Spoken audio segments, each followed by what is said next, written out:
Hola estimados usuarios, mi nombre es Ana de la Cruz. Hoy vamos a iniciar una serie de preguntas guía para el ingreso a nivel media superior. Esto con motivo de que próximamente van a estar realizando exámenes para este nivel. Comenzaremos con la parte 1 de la materia de biología.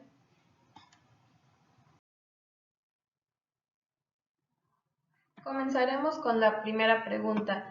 Algunos animales como los ratones se ocultan de la luz. A esto se le conoce como fototaxia negativa y esta reacción es parte de la característica común de los seres vivos llamada y tenemos 4 opciones.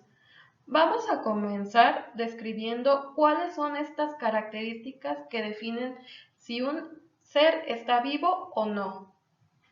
Muy bien, la primera es la homeostasis. Este es un concepto que fue introducido por Claude Bernard y posteriormente la palabra fue acuñada por Cannon. Del griego homeo, constante, stasis, mantener. Se refiere a una serie de mecanismos que tienen los seres vivos para mantener las condiciones internas en cierto rango. A esto a pesar de que las condiciones externas oscilen. Ahora, un ejemplo de esto es la regulación de la temperatura corporal. Sabemos que la temperatura debe de mantenerse alrededor de 37 grados centígrados, pero también conocemos que en algunos estados del norte del país la temperatura llega a estar a 50 grados centígrados en el ambiente. Entonces, esto sería perjudicial ya que provocaría una hipertermia en el organismo si se llega a esta temperatura de 50 grados centígrados, hablando del cuerpo. Bueno, lo que sucede es que el cerebro va a mandar señales a las glándulas sudoríparas para que éstas secreten más sudor. De esta manera se puede regular la temperatura.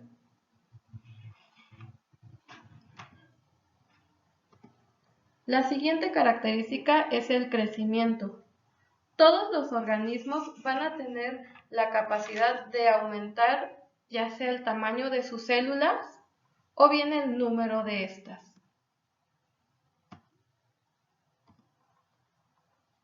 Otra característica es la reproducción.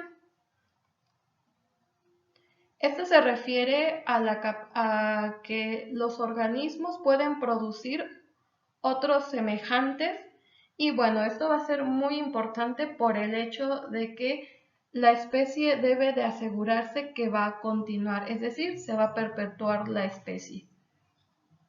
Existen dos tipos de reproducción, la reproducción asexual y la sexual. La asexual va a consistir en que un solo organismo va a originar dos organismos y van a ser completamente iguales al organismo progenitor.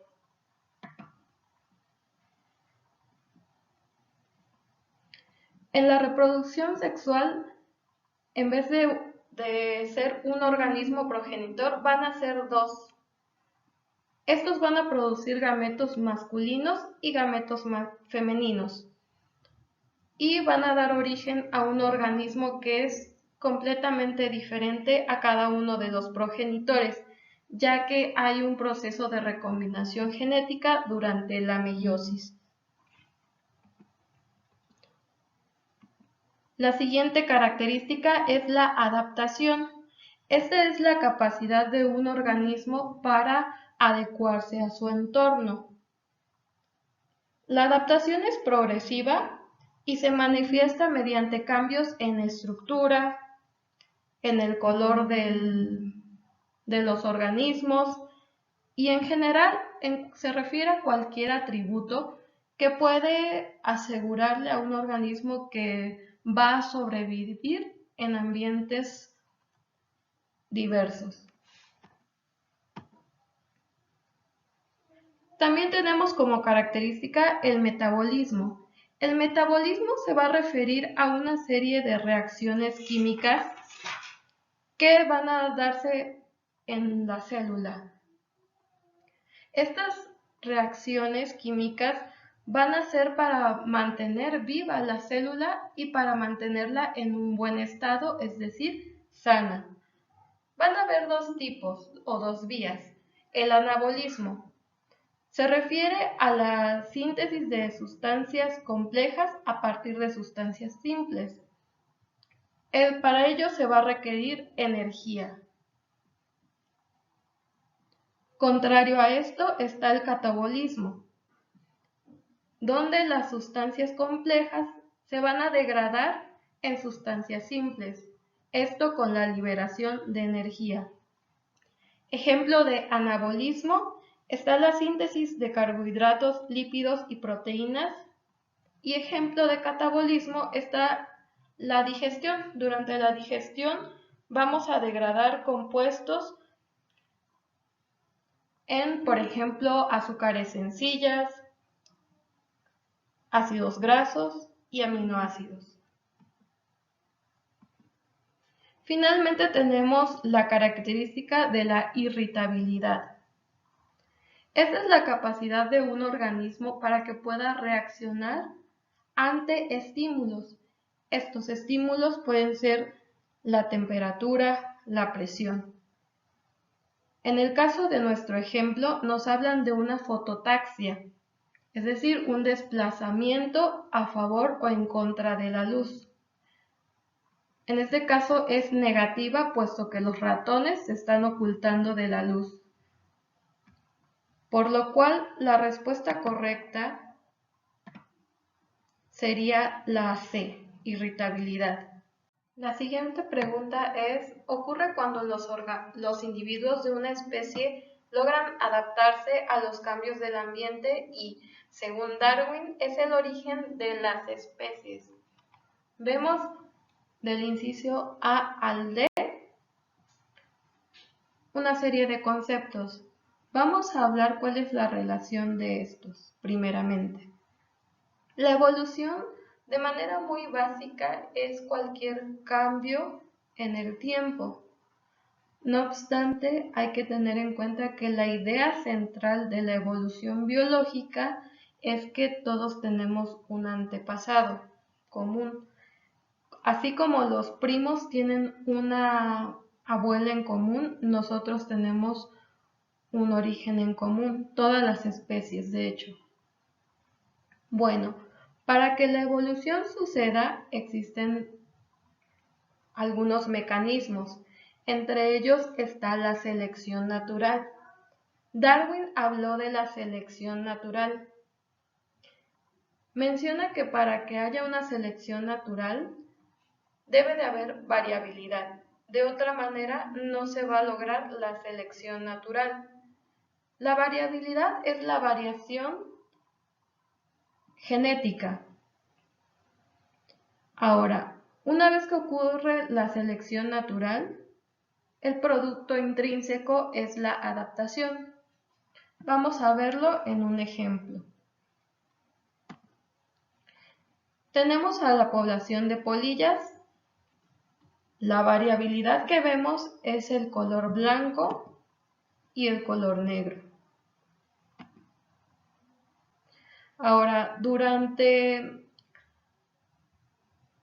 la revolución industrial, los niveles de contaminación aumentaron drásticamente, de manera que los árboles se ennegrecieron. Ahora, las polillas negras se vieron favorecidas por selección natural debido a que no eran visibles o eran poco visibles ante sus depredadores. No así con las polillas blancas. Entonces, por selección natural se vio favorecida el color oscuro. La adaptación del color oscuro resultó favorable.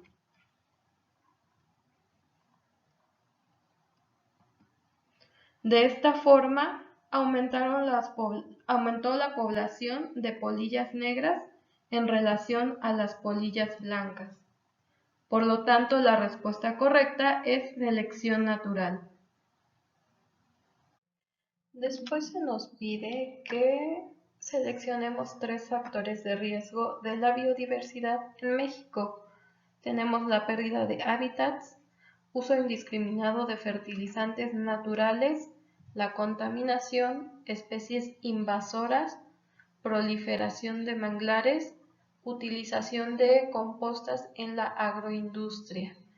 Vamos a ver cuáles son los 5 factores de riesgo de la biodiversidad y después vamos a seleccionar cuál es el inciso correcto. Primero tenemos a las especies invasoras. Esto se refiere a las especies no nativas o exóticas. Estas se llegan a convertir en plagas ya que depredan a las nativas, compiten con ellas, transmiten enfermedades, modifican los hábitats.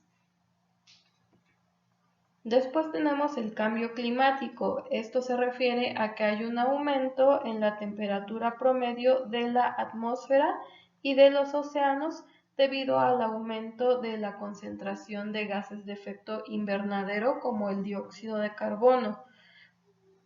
Estos son producidos por la quema de combustibles fósiles y por la deforestación. Después tenemos la sobreexplotación. Esto se debe a una disminución de las especies, ya que hay actividades de cacería, tala, pesca, comercio ilegal. Después tenemos la pérdida de hábitats y sucede por el cambio de uso de suelo de ecosistemas naturales debido a que hay actividades agrícolas, ganaderas, industriales, turísticas, etc. Por último tenemos a la contaminación y esto se refiere al aumento de sustancias químicas en el ambiente como resultado de las distintas actividades humanas. Por tanto, el inciso correcto es el B, el que incluye pérdida de hábitats, contaminación y especies invasoras. Después, el uso correcto del condón es considerado como A. Una medida anticonceptiva. B. Un medio para prevenir el contagio de enfermedades de transmisión sexual. C. Una forma de tener relaciones sexuales seguras. O D. Todas las anteriores. Vamos a ir revisando. Primero, sí constituye una medida anticonceptiva ya que es una barrera. De hecho, la efectividad es del 85 al 95%. Sí constituye un medio para prevenir las ETS, incluido el SIDA. Y sí es una forma segura. Por lo tanto, la respuesta correcta es todas las anteriores. Después se nos pregunta, uno de los procesos de la respiración celular es el intercambio de gases, dióxido de carbono y oxígeno.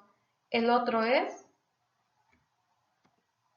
vamos a verificar primero la fórmula de la respiración celular. En ella van a participar la glucosa, el oxígeno, para dar lugar al dióxido de carbono, agua y energía en forma de ATP y calor.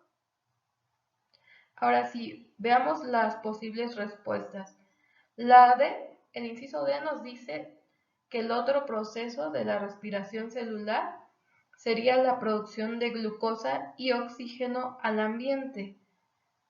En esta fórmula vemos que lo que se produce es dióxido de carbono, agua.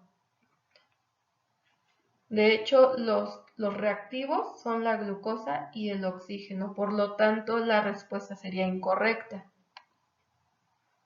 La C nos menciona que la conversión de agua en ATP sería el otro proceso. sería lo mismo que lo anterior.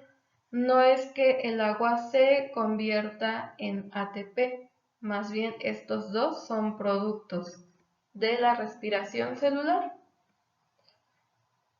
El inciso B nos dice que ese otro proceso es la reducción de oxígeno en dióxido de carbono.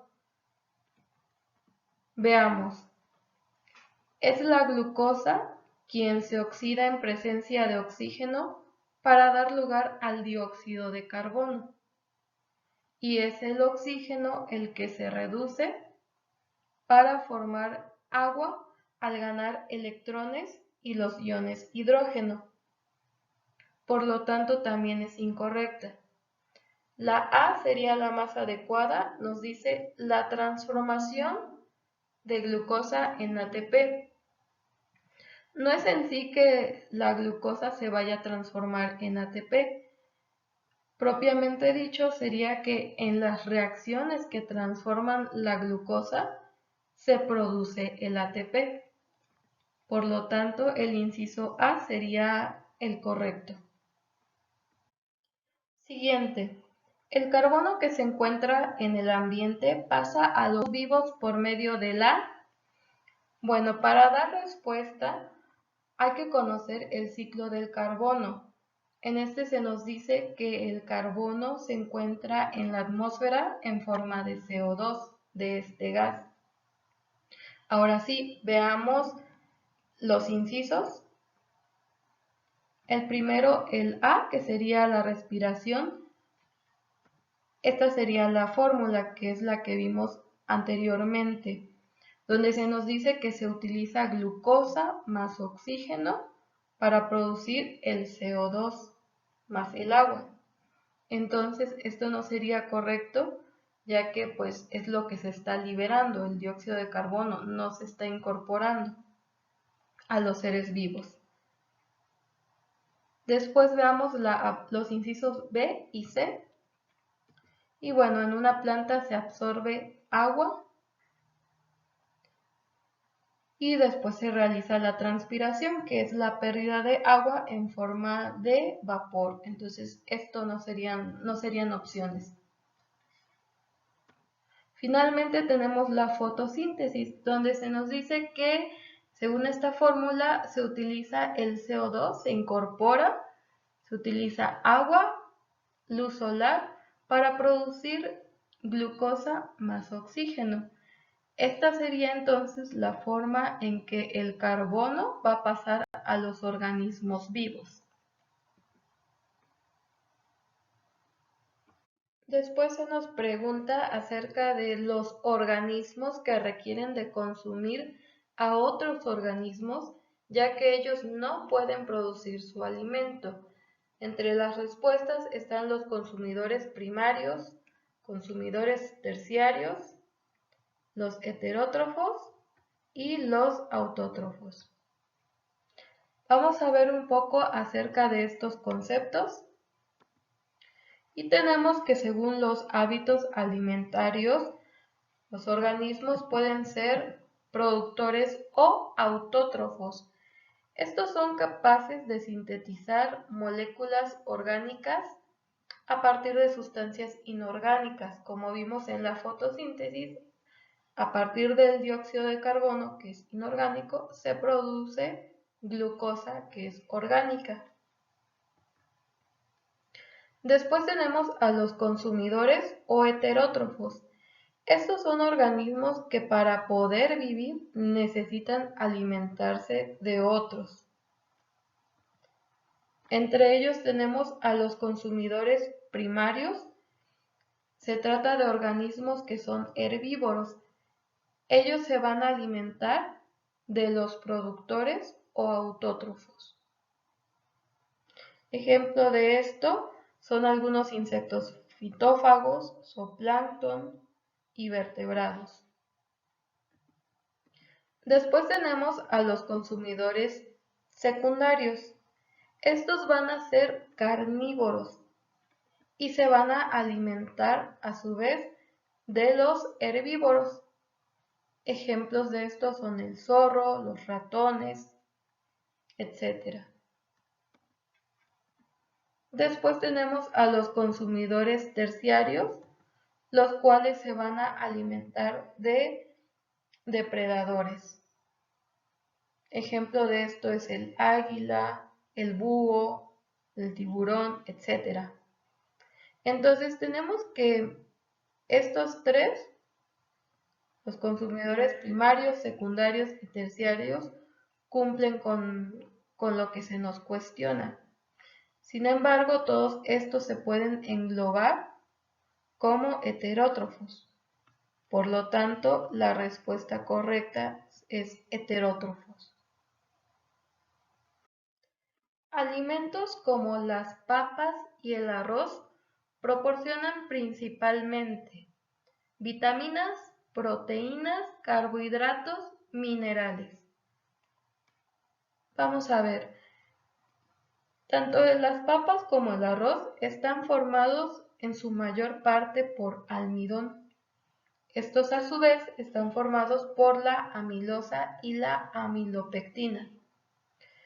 Estos tres van a ser en sí polisacáridos. Y como sabemos, los polisacáridos son carbohidratos. Por lo tanto, la respuesta es la C.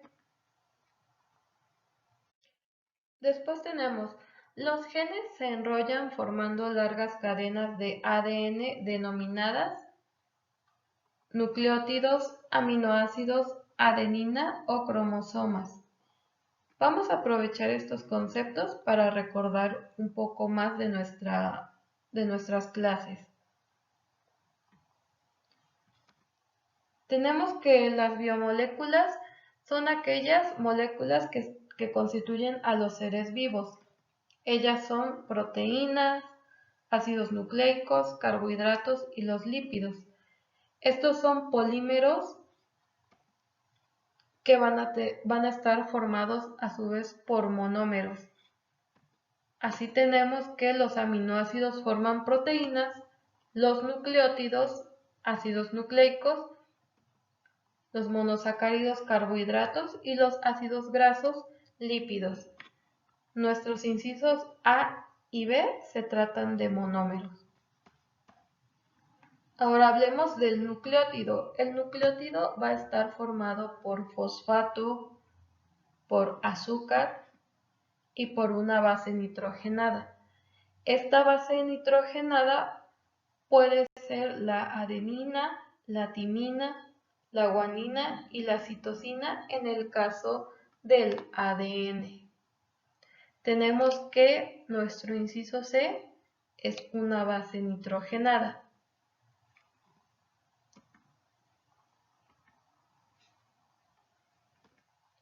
Ahora estos nucleótidos se van a unir para formar a la molécula del ADN. Esta molécula va a estar en una doble hélice. Ahora, en esta molécula se van a encontrar los genes, que son las unidades básicas de la herencia. Y bueno, ellos van a precisar los rasgos de un organismo. Ahora, esta molécula del ADN en el ser humano mide alrededor de 2 metros, lo cual pues es algo muy grande para que quepa en el núcleo de nuestras células, por lo cual se requiere que esté enrollado o empaquetado. Para que ello suceda, intervienen proteínas llamadas histonas. Y bueno, todo este material va a estar sumamente compactado en forma de cromosomas. La respuesta sería la D. Los 46 cromosomas contenidos en el núcleo de la célula contienen la información genética completa de un individuo, y a esto le llamamos A fenotipo, B eucariótico, C genotipo y D cloroplasto. Vamos a ir revisando. En el caso del cloroplasto, hace referencia a un organelo, por lo tanto no tiene que ver con la pregunta. Eucariótico es un adjetivo que hace alusión a la célula eucariota, que recordemos es aquella que tiene un núcleo delimitado por una membrana.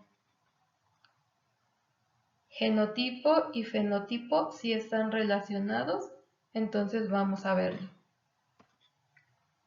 Tenemos nuestra célula con su núcleo delimitado y en su interior tenemos a los cromosomas. Para este ejemplo nos dicen que son 46 cromosomas, lo cual nos habla del humano, de una célula humana. Toda esta información se denomina genotipo. Ahora, todo aquello que podemos ver va a llamarse fenotipo. Y esto está dictado en la información genética o genotipo. De esta manera tenemos que la respuesta es la C. A la división celular por la que se crean dos células hijas idénticas se le denomina esporulación, meiosis, partenogénesis, mitosis. Bien, estas posibles respuestas las podemos agrupar en dos. Comenzamos con los tipos de reproducción. Recuerden que está la forma sexual y la asexual. Entre la asexual está la fisión binaria, fragmentación, la gemación, la partenogénesis y la esporulación. Entonces nuestros incisos A y C corresponden a un tipo de reproducción. Si bien ellos implican una división celular, realmente pues son tipos de reproducción, por lo que quedan descartadas. Luego, ahora sí, los tipos de división celular, que es lo que se nos está cuestionando. Dentro de estos está la mitosis y la meiosis y vamos a ver cuál de estos dos es la respuesta. Entonces, tenemos una célula con su núcleo y el material genético dentro de este. Vamos a deshacernos del citoplasma para enfocarnos solamente en el núcleo, en adelante. Entonces, en este núcleo vemos el material genético proveniente de la madre y del padre.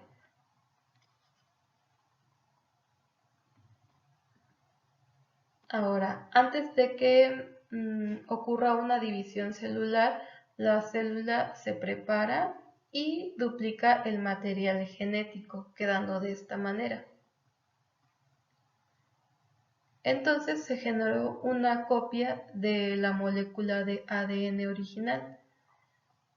A cada brazo o molécula que se formó se le llama cromátida hermana. Bien, antes de continuar con la división hay que hacer una aclaración. Aquí por fines didácticos ponemos a los cromosomas compactados.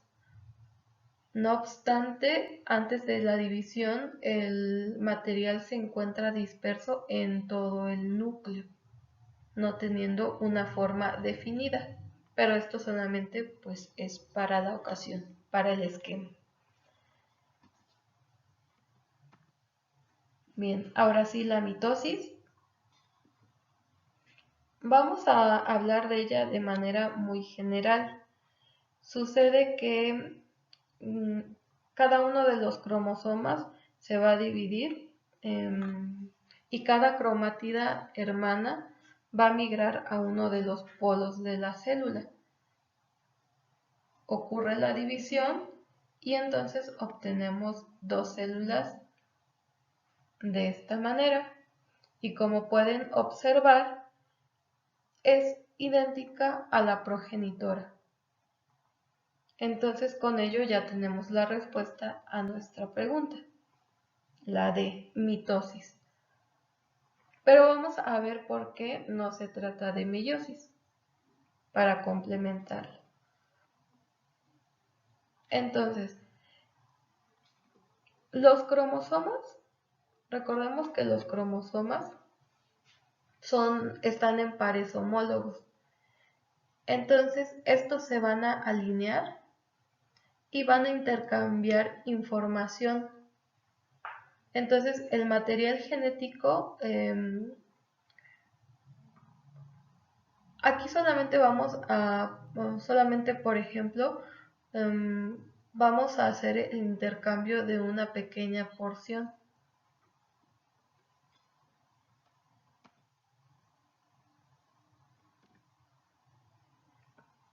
Ahora, cada uno de los cromosomas homólogos, ya que hicieron este intercambio, van a migrar a los polos y va a ocurrir la división, de modo que cada célula va a quedar con uno de los cromosomas homólogos.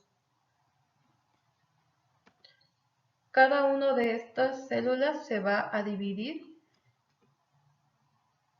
y va a dar origen a hijas que son distintas a la progenitora.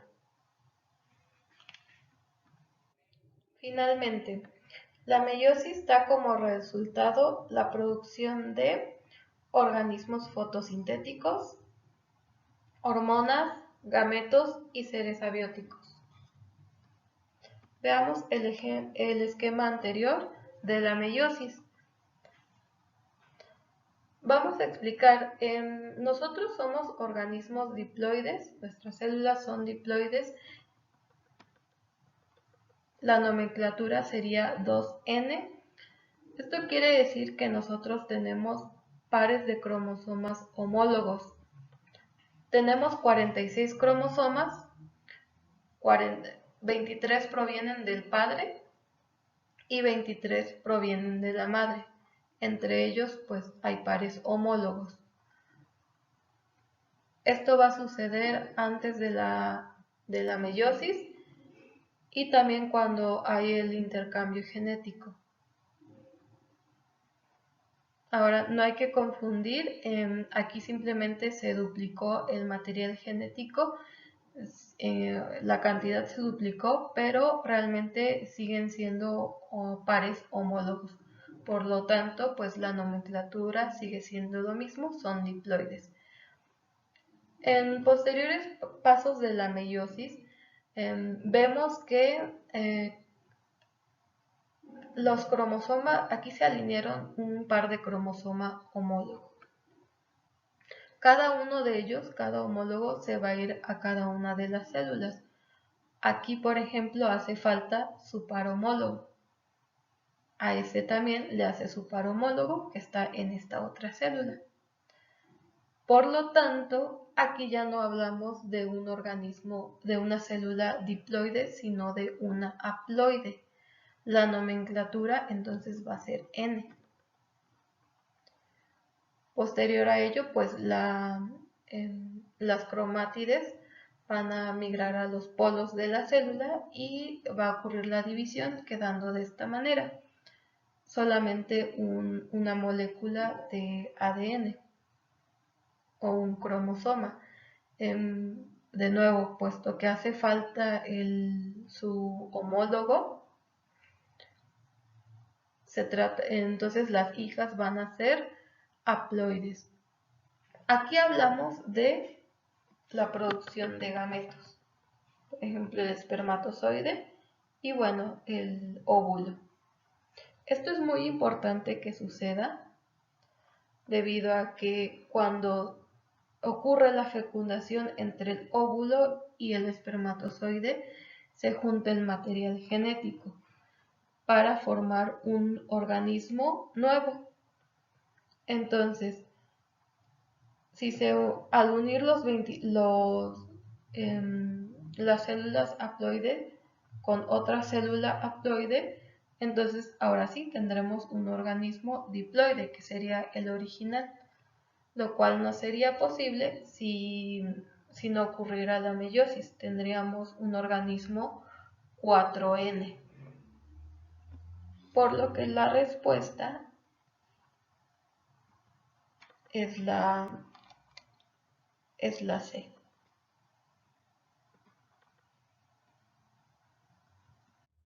Y bueno, con esto damos fin a la primera parte de las preguntas guía para ingreso a media superior. Espero que les sea útil y bueno, nos vemos en la segunda parte.